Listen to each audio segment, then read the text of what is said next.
when the court did a search for Michael Padden to get additional contact information to call Mr. Padden to notify him of his tardiness for today's hearing. Big headline from January 4th. What you're about to witness is not just courtroom chaos. It's a complete legal disaster unraveling in real time. This isn't an episode of Where's My Lawyer? Oh wait, it kind of is. Meet Michael Padden, once a prominent Twin Cities attorney, now disbarred.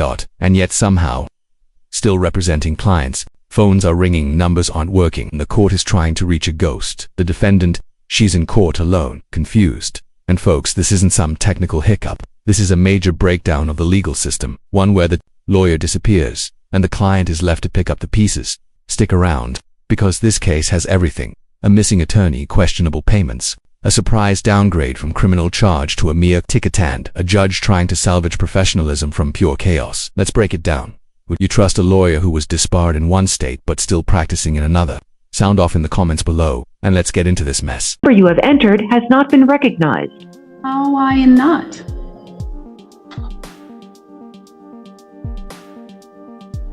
Six, 5, 1, 7, 8, 9, 6, 5, 4, 5, 6.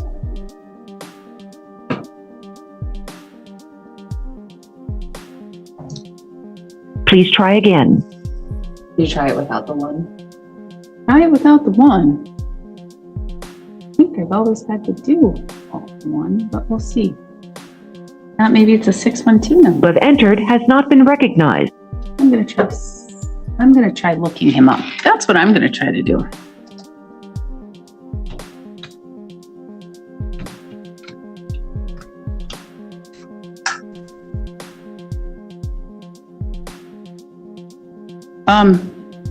He's disbarred. Oh. Not yet.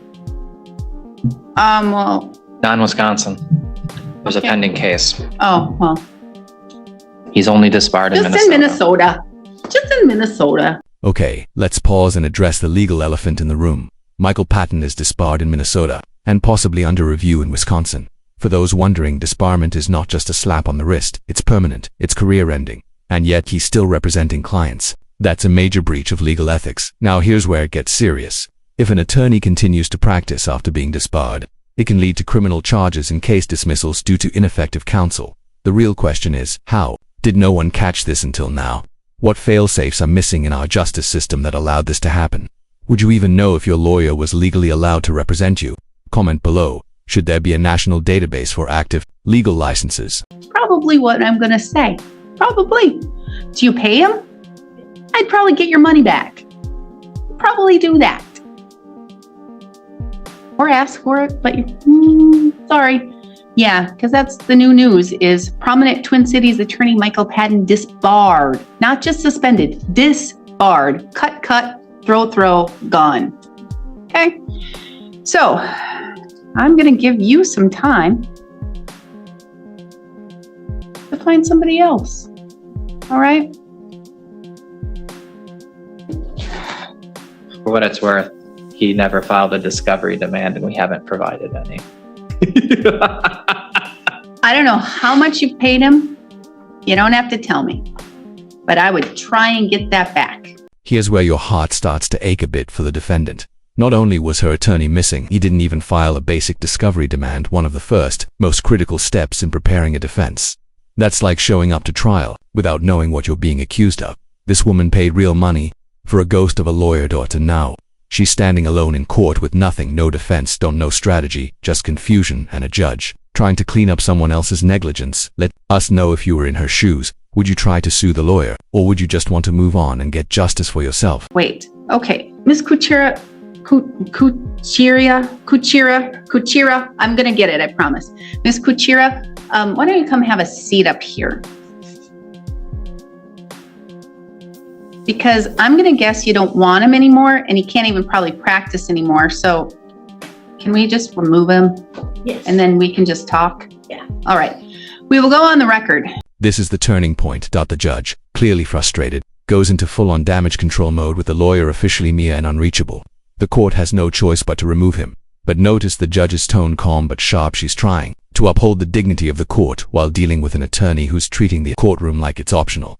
Now the power shifts. The defendant finally gets a voice, and it's not just legal, it's emotional. She's been abandoned, and now she has to fight back, alone. But watch closely, this shift might be exactly what helps her. Fact that this number is no longer doesn't exist. The court searched for Michael Padden's contact information.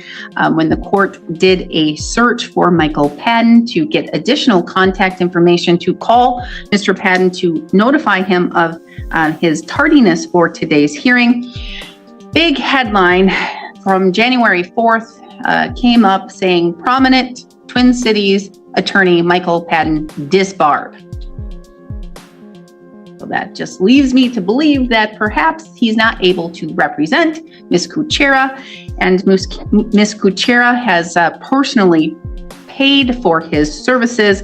So Ms. Kuchera, you have a few things that you need to take care of. I'm going to guess that even hearing that news, even if by some chance, some grace of God, he may still have his license here in Wisconsin, hearing that he's disbarred in Minnesota probably gives you a little bit of angst. I had just contacted him Monday to remind him that we had court, and he never mentioned it. Oh, well, kind of interesting. Did you contact him on the number I just contacted him at? I can give you the number. I would love it if you could, because I just called this number and it says it doesn't work. Yeah, 612-669-4542. Okay, well, that's not the number that I have, and that's not the number that came up. I don't know. And here's the thing. It's up to you and whatever you want to do. If you want him to continue as your attorney, that's your right. If you don't, that's your right too. Completely whatever you want to do. I called the case because you have $1,000 posted because you failed to come to court. So there's $1,000 posted. And what I was going to do was going to see if you wanted him to continue. If you didn't, I was going to remove him, and I was going to see if there was an offer, and I was going to see if there was any restitution. But I'm just going to ask if there is any restitution, because I don't have any disposition supplement. No, there's no restitution here. And so I'm not even sure where this case is going. I don't even know what's going to happen.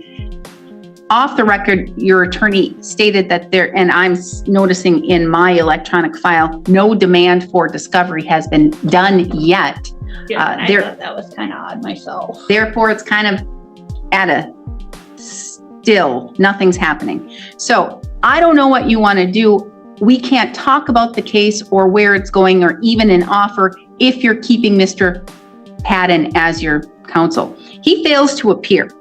You said you talked to him on Monday, reminded him. You, the client, reminded the attorney. You, the client, reminded the attorney that there was a hearing. That usually goes the other way around. Like usually the attorney has the job of reminding the client, but good for you for being responsible and reminding your attorney who has failed to appear. All right.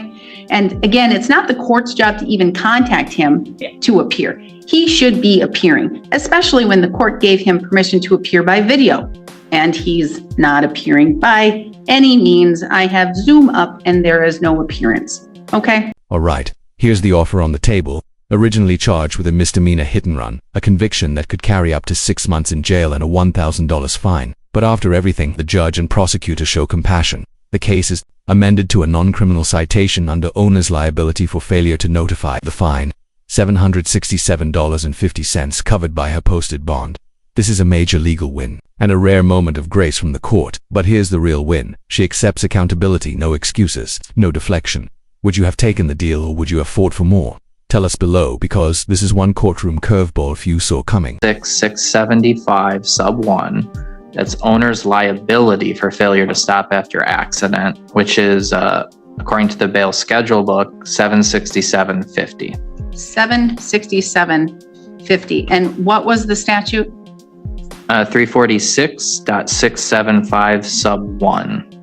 The owner liability version of it is a ticket, not a crime. All right. So you can think about it even more. And again, I don't even know what's going through your head right now. Okay. I don't know what's going through your head. You probably have a lot. Honestly, I'm okay with just going ahead and proceeding without Mr. Patton.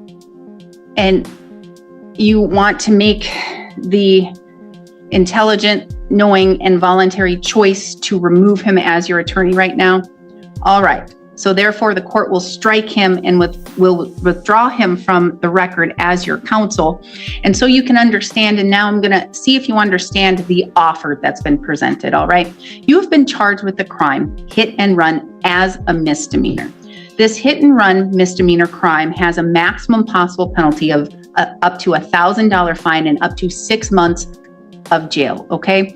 Mr. Schmidt has made an offer to you to amend it to a ticket, all right? To a ticket for $767.50 under owner's liability for failure to notify of an accident, okay? You have $1,000 posted. That would cover a ticket if that's what you wish to do. I can give you time to think about this and have you come back in the next week or so. We can take care of it here today. Whatever you want to do. I don't want to put you on the spot. This is a lot for you to think about. I'm okay with just taking the ticket and just going ahead and getting this over with. You want to accept the responsibility, be accountable for your actions, and a ticket for the fine. Yes. All right. So, let's recap this courtroom roller coaster. A woman walks into court expecting her lawyer instead. She finds out he's been disbarred. No discovery, no defense strategy, but she stays calm, removes the attorney, and handles the court herself instead of jail time and a criminal charge. She walks out with a ticket, accountability, and her dignity intact. This case is a wake-up call. Always vet your legal representation, and if something feels off, it probably is. Would you have trusted a disbarred lawyer to still represent you in another state? Let us know in the comments. If you found this case as shocking as we did, make sure to hit that like button, share your thoughts, and subscribe for more jaw-dropping courtroom breakdowns. Until next time, stay informed, stay sharp, stay legally protected. Posted it to the address that they provided, okay? Yep. All right. Do you have any questions? Okay. Good luck. I'm sorry. Good luck. Thank you. All right. Thank you.